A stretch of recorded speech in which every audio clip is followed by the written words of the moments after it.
todos, bienvenidos a este video en el que exploraremos el concepto de agentes reactivos.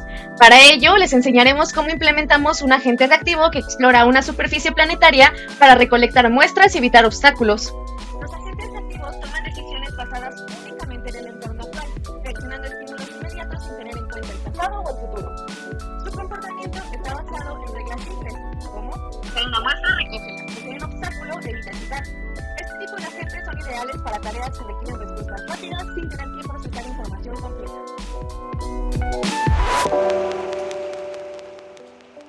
Ahora pasemos a nuestro código. Comenzamos con la clase de escenario. Esta clase es responsable de generar el entorno donde nuestro agente interactúa.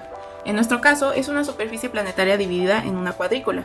Aquí tenemos el método initComponents, que es el encargado de crear los elementos visuales del tablero, como las celdas y los iconos que representan los robots, los obstáculos, las muestras y la nave nodriza.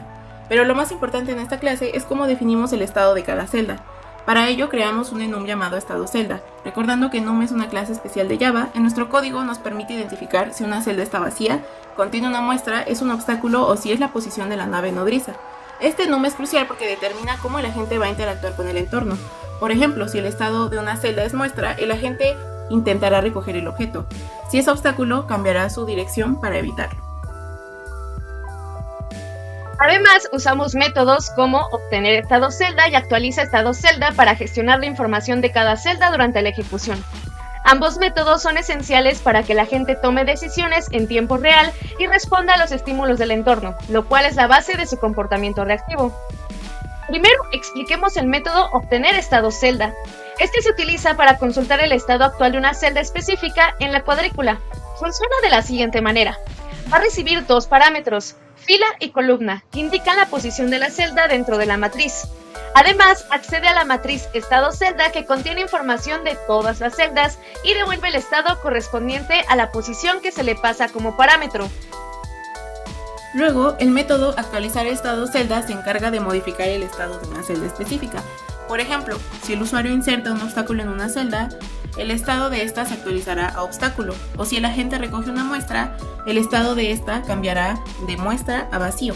El método recibe tres parámetros, fila, columna y nuevo estado. Los primeros dos parámetros indican la posición de la celda en la cuadrícula, y nuevo estado es el nuevo valor del enum estado celda que se le asignará. Luego, verifica que la fila y columna están dentro de los límites del tablero y actualiza el estado de la celda correspondiente en la matriz estado celda con el nuevo valor. Una vez que el entorno está definido, pasemos a la clase agente. Esta clase define el comportamiento del robot explorador. Nuestro agente se mueve por el tablero recogiendo muestras y evitando obstáculos. El método run contiene una parte clave para el funcionamiento del programa, pues coordina el movimiento del agente. Para poder representar los diferentes comportamientos del agente se utilizan dos métodos diferentes. Si el agente tiene una muestra, entonces se utiliza mover con objeto, y si no tiene ningún objeto, entonces se utiliza mover sin objeto. El método mover sin objeto es uno de los más importantes. Aquí el agente se mueve de forma aleatoria hasta que encuentra una muestra. El agente elige una dirección al azar utilizando el método elegir dirección aleatoria.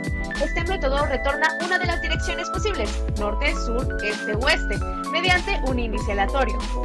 Una vez que se ha elegido una dirección, el agente intenta moverse en esa dirección mediante el método mover, que recibe un string dirección. Este método realiza lo siguiente. Primero, el método calcula la nueva posición basada en la dirección proporcionada. Luego verifica si la celda destino está libre de obstáculos utilizando el método isObstáculo. Si la celda no tiene obstáculos, actualiza la posición del agente en el tablero y visualiza el cambio en la interfaz gráfica.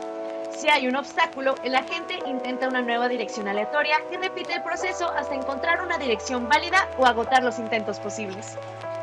Si, dentro de las posiciones que la gente visita aleatoriamente se encuentra un objeto, entonces tiene muestra, se vuelve verdadero y también se llama al método recoger objeto, que actualiza el estado de la celda a vacío y elimina la muestra del escenario.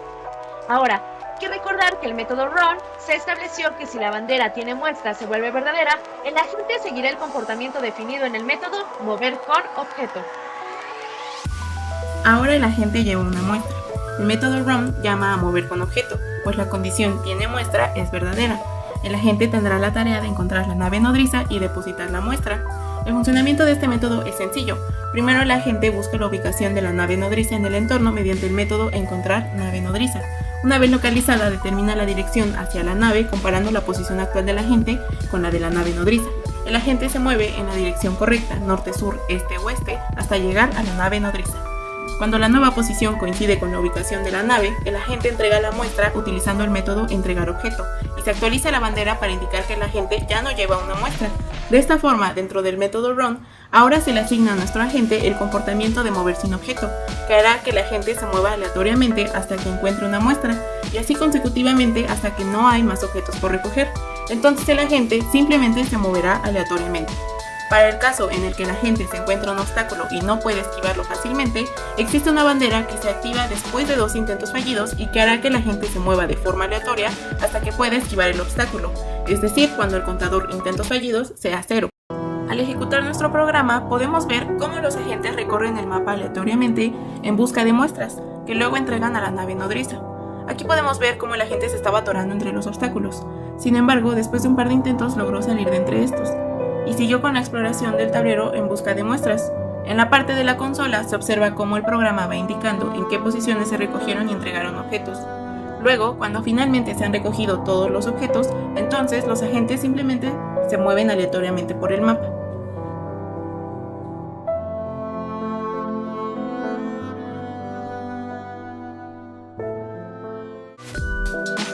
Muchas gracias por ver el video. Espero haya sido de su agrado y el código se haya entendido a la perfección. Sin más por el momento, nos despedimos. ¡Hasta luego!